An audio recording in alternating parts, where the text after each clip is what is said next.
Dexter is a really great pit bull that I rescued. Originally, he was out on the adoption floor. He passed his behavioral test at Franklin County Animal Control in Columbus, Ohio. But apparently, one of the workers reached in his cage for his food bowl and he growled at them. Didn't bite them, but I guess at that shelter, that means you're going to get euthanized. So he was scheduled to be euthanized, and with the help of a rescue, I managed to get him out just hours before he's going to be put down. I picked out this very simple video clip to commentate on how I got Dexter to stop resource guarding, just because it was at his exact turning point from when I still had to step in to he was now going into avoidance on his own and being respectful on his own.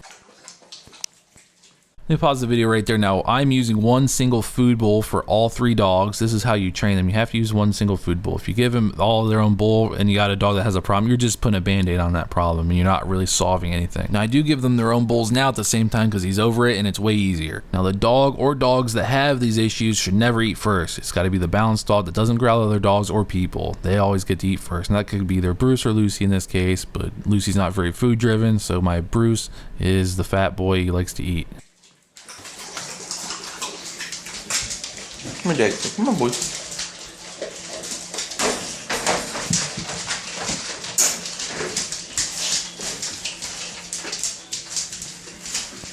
Dexter, come on.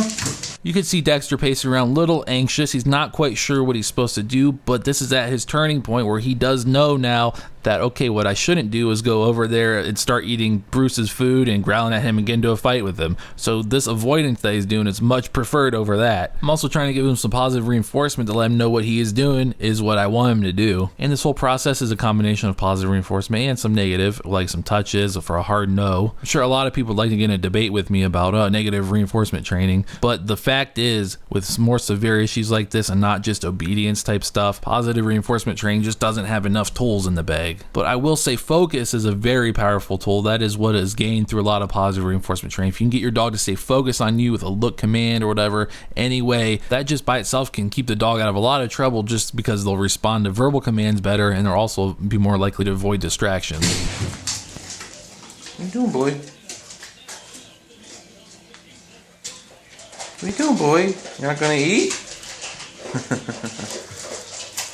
You're not gonna eat, huh? You're gonna wait. You're gonna wait to eat, boy? Look at that boy. Wow, he did that all on his own.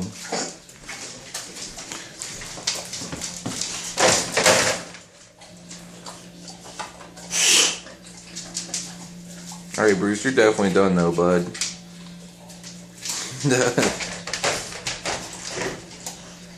That was a huge moment and win for Dexter right there. Did you see how patiently he waited until Bruce backed up? The second Bruce backed up from the bull, he said, okay, Bruce giving up the food now. I can go in for the food. Now you might be thinking, okay, well, Lucy was trying to eat. What about that? Well, in this situation, he never really had a problem with Lucy. He doesn't growl at her. Maybe because she's a female. I don't know. His only issue really was with Bruce, to be honest with you. So I put a lot of emphasis on him avoiding and respecting Bruce, and that's not a bad thing. He doesn't walk around in fear of Bruce. It's just that now instead of him wanting to challenge Bruce, he takes a more submissive role, and it's also trusting in me that he's going to get food and that it's okay if he waits for it.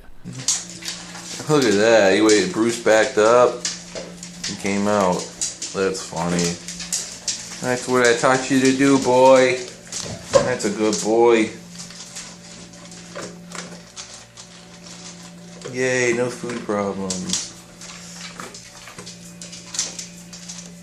Now this is why I picked this video to use as an example, because it has a little bit of everything wrapped into one. Now did you see him pause right there? Let me play it one more time. That little pause right there might not look like much to most people, but that's huge. That's him saying, hey, back up. That is the resource guarding. This is the best and safest time to tell the dog no. There are plenty of dogs where no could just be saying no, verbal command, and that will be enough. But there's also plenty of cases where that's not enough and your communication with the dog is not at that level. So you need to go to a correction, a touch, a hard no. Now a dog, especially a dog that you don't have a long trusting relationship with, you don't ever want to give them any type of physical correction if they're real worked up. If there's a lot of energy involved, if there's growling involved, it's the safest not to. So that's why you need to pay attention to these little body language cues and nip it in the bud. And this goes for all behaviors you're trying to correct. If it's a second after it's over with, you're too late. You cannot give that dog correction. At that point, it's just abuse. It is best if it's preemptive, like these little signs, boom, just a little touch, no. And to the dog, it's the same thing. The same thing is on their mind. You're just turning it off at its most basic, low-level state. He stops for a second when Lucy approaches. I should correct him on that. Eat some food, Lucy. Admittedly, I'm a little slow here with this correction, and that's not totally ideal. It's because I'm holding my phone, I'm kind of looking through that at him. This stuff has really got to be instantaneous, and that's where an e-collar can possibly help you out with this type of stuff, because you have the remote right in your hand. Now, for instance, I got one that goes from 0 to 100. It's as a static shock collar, and I use it on 5 for little stuff like this, and it's just enough. It simulates like a leash pull. They just go, what was that? That's all you want, is a little distraction, just to click their mind off of whatever they're thinking about. They just look up and go, what was that? I don't know what was happening. Of course, we can get into a debate all day long about not using negative techniques from the PetSmart type training people, which only use positive reinforcement. But the thing is, with positive reinforcement only, it would take many, many months to really see results like this without using negative techniques. And in that whole meantime, while you're dilly-dallying around with positive treat training, you could have bites, attacks, dog fights, severe issues that threaten the life and well-being of this dog. I want to save this dog's life. I want to see results as soon as possible. I'm going to do whatever I got to do to make that happen, and that's exactly what I did.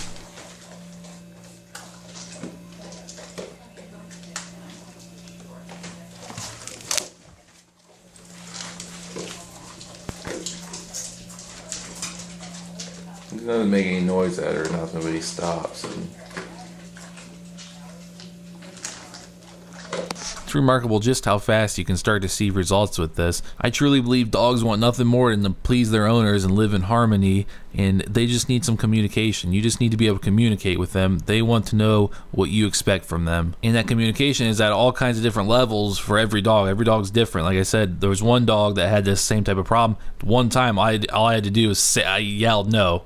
I didn't, no touch, nothing. The dog one time stopped it. It was one dog I was fostering. Done deal. Obviously, Dexter took a little bit more intensity to get him over this issue because his issue might be more severe, but I also really believe he's just never really been told no before. He's never really been shown boundaries and limitations, no real training before, so he just doesn't know what no is. This is a clip I found from the very first day I got Dexter and I started working on him with this food problem. He kept trying to go in for the food when Bruce was eating, potentially causing a problem, so I picked the food up, claimed it as mine, pushed him away with my foot. This is all in an effort to teach him avoidance, but actually respect and patience. This clip I'm going to show you, this is the very first day I got Dexter. I knew he had these food issues. We got to work right away. The clip I've been commentating on up till now, that was actually like 2 weeks after this.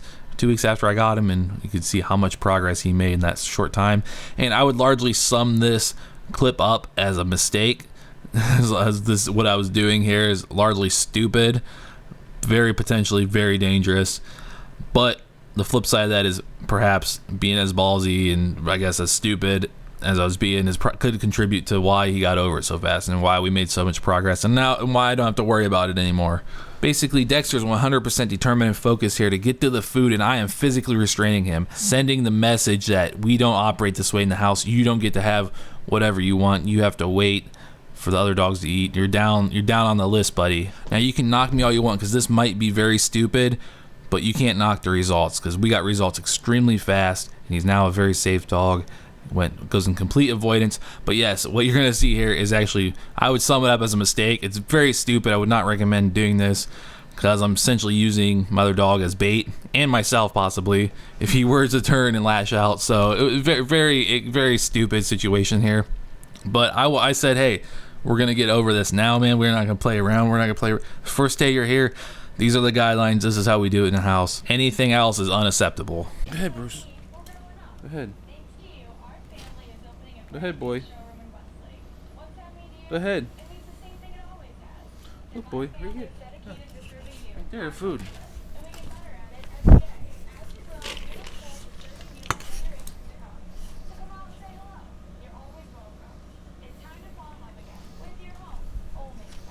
Go, Bruce.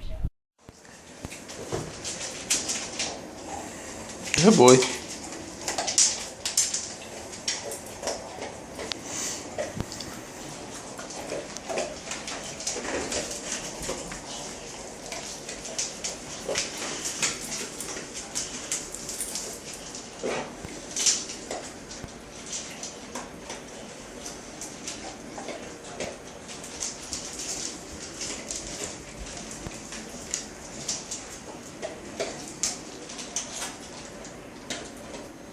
Good boy. Good boy, Bruce. You're good, boy. You're good, boy. Bruce is a little scared.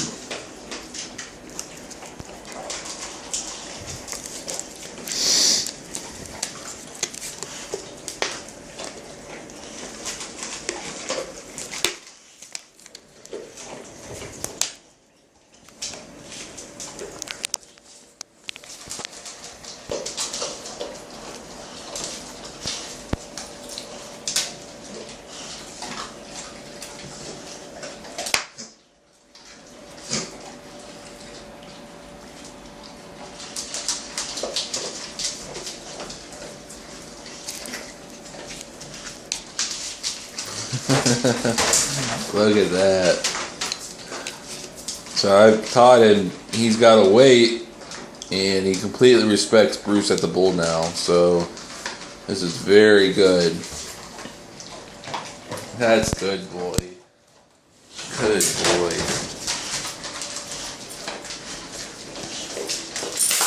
That's incredible, actually. I mean, I never really thought. I mean, the way he would hog food, never thought he would be this patient.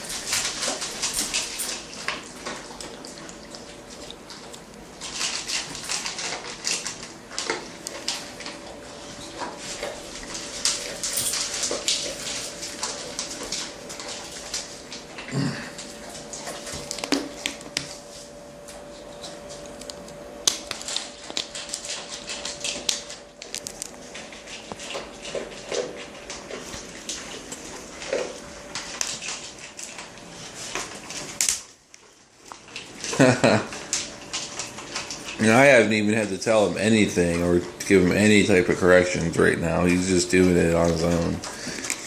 This is about 2 weeks.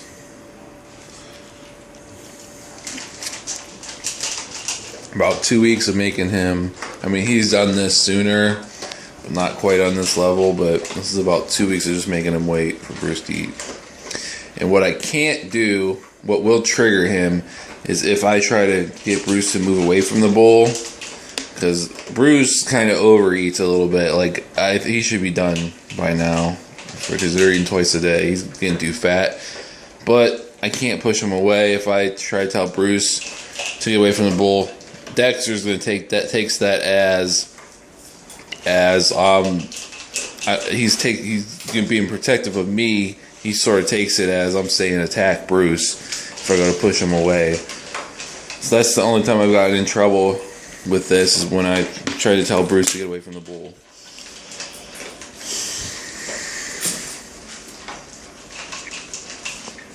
Come on, Bruce. Come on, boy. Hey.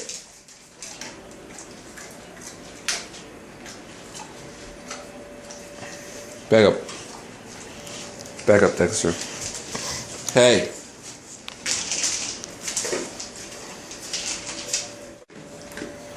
Go ahead, Lucy. Eat up.